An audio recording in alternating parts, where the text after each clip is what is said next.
I hope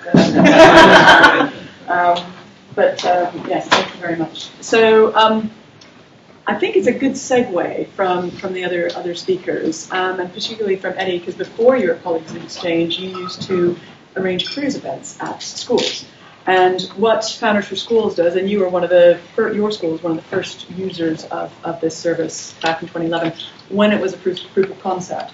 And what we do is we make it really simple for teachers to get in touch with the business leaders that are around them so that they can bring to light and make alive the career decisions that the children are facing. And I thought I would just pull up for you Camden, but I wanted to tell you about the data sources that we have pulled together in order to make this possible. So we validate that it's a teacher using our service by plopping into and using Edubase. So we have business leaders. We verify that the business leaders are business leaders by a triangulation of the information they file at Companies House and the information that they put onto LinkedIn, and also what people in their community say about them. And we pull this all together to make it really super easy for teachers to find people. So on the screen, what you have here is some of the schools in Camden that are using our service. Our service pulls from nationwide data sources, but it empowers people at a local level.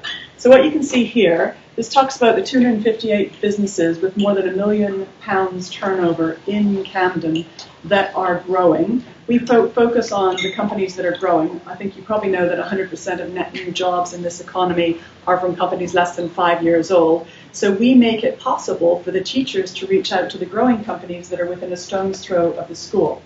The reason those companies are willing to come in and talk to the students is because their biggest problem is access to talent and having people to come and work for them. So I'll just show 84 of them in Camden have already accepted teachers' invitations to come and speak in schools here. And I'm going to show you a couple of things. I'm going to turn off the companies first. Did you see them? All of this is drawn from Companies House. I'm going to show you now just the companies that are growing at 150% per annum. That should lower it down to about 39. And it goes up to, if I want all the companies, you can see that there's a lot more. There's actually a lot more than, sorry, since there's so many things, data refresh, sorry about that. Anyway, so it puts it all there. If I wanted to see the big companies compared to the little companies, I'm actually more personally interested in growing rather than shrinking companies, or big rather than small.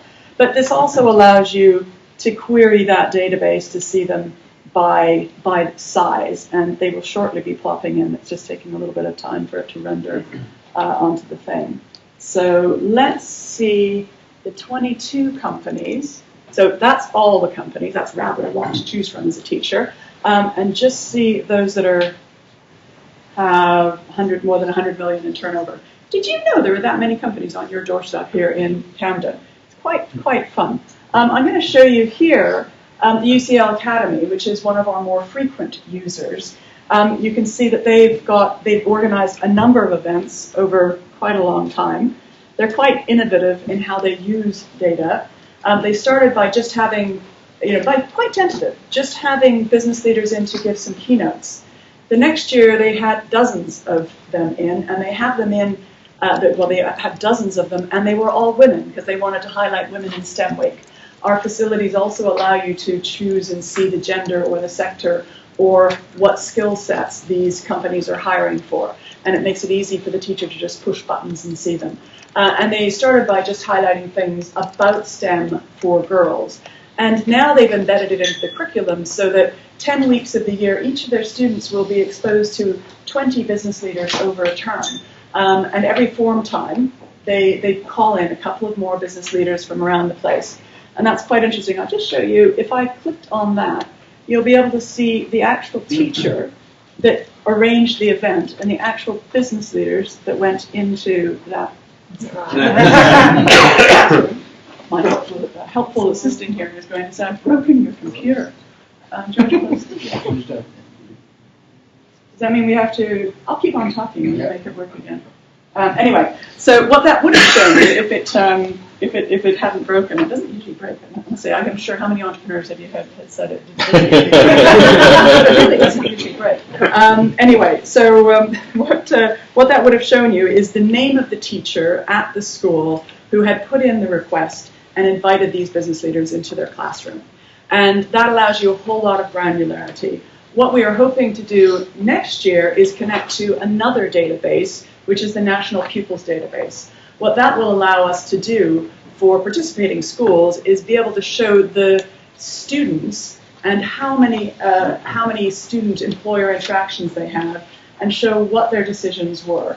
We understand from the past 3 years that 3 times the percentage of students choose a STEM subject after being exposed to just 4 business leaders. But what we know also from what you guys have been doing at UCL Academy and elsewhere in Camden is that sometimes your students are getting 30, 40, 50 student-employer interactions, and we want to be able to see what decisions they make. Because of the storage of the, because of how many databases we can access, you can actually see the subject that they chose for GCSE.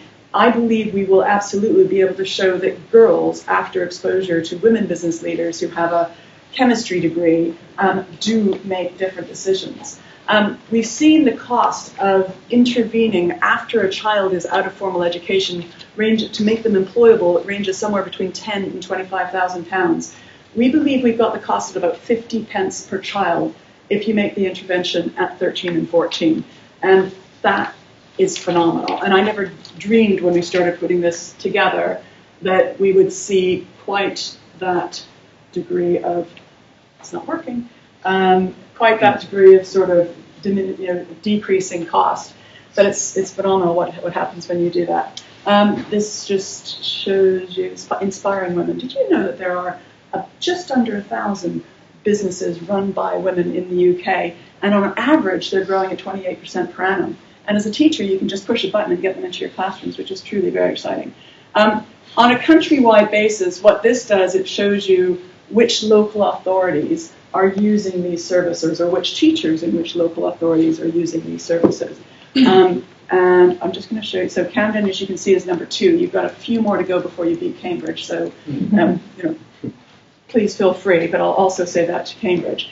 If I'm a teacher and I want to invite these business leaders into my classroom now, I push the Invite Now button. We try to make it super simple. It used to take about 5 hours. I'm not sure how many hours it's spent arranging the people in this room right now. We take it down to 4 minutes for teachers. We wanted to focus on getting rid of all the barriers to make it super simple to make it happen. So what you can see here is around Camden, the 1,500. Now, there's the other thing.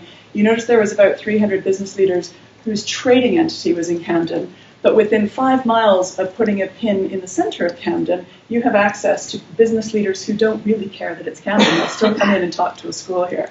And this allows you to do that. Gender, I'm just going to go, if I want people who understand chemistry, I just push the chemistry button. It's gotten rid of everybody who doesn't have a chemistry degree in one click. Did you see how that worked? Now let's see, just, are there any women-run businesses who have a chemistry thing? That's not working. It will work. There. So we're down to 6. Now that's an easy number of people to choose to invite into my classroom. And if I wanted to see a little bit of information about this woman, I'm pulling it. I can see here, she's spoken at a past event. We delete people from the database if they have spoken and the teacher didn't like them or the students didn't like them. So this is good news. She's on it. She's got thumbs up. We have pulled this information from LinkedIn. We are licensed to use the LinkedIn API, actually several of the LinkedIn APIs, and that allows us to pull social media data, not even government data we're playing around with here. And again, if I wanted to see the company accounts that she filed with the government, I would push the Do Deal button, and that would take me to the government information that they had filed and that was audited. And also, if I wanted to see the LinkedIn career profile. As a teacher, that's probably the one that I want, because I want to see the endorsements that her community has given her with regards to what she can talk about. So in the future, I hope every single teacher in the country uses it. We just passed 100,000, which is brilliant. And I would love to, of the 1.2 million 14 and 15-year-olds in this country, I would love that every single one of them has at least 4 interactions with a business leader every year. So let's say you do 1 a term, that's the recommendation.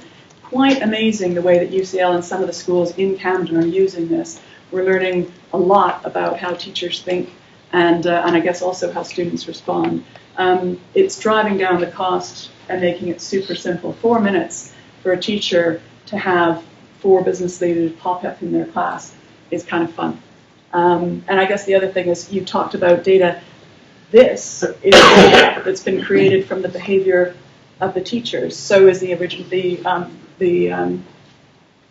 this again has sort of been created by bringing a whole bunch of business, sort of business data together. Some of it open, some of it closed, some of it by APIs, and the messaging is created by our service. But sometimes, depending on whether or not the leader wants, it comes over as a LinkedIn message. Sometimes it goes as an email. It depends on how they wish to be communicated with. Anyway, thank you for leading us down this road. It's quite phenomenal. And you mentioned this sort of, we're in Digital Catapult, which is, I'm not sure, I guess it's behind us or something, but we're in Camden and delighted to be there. And it's been a very, very supportive area. And I look forward to seeing what else we do. Thank you.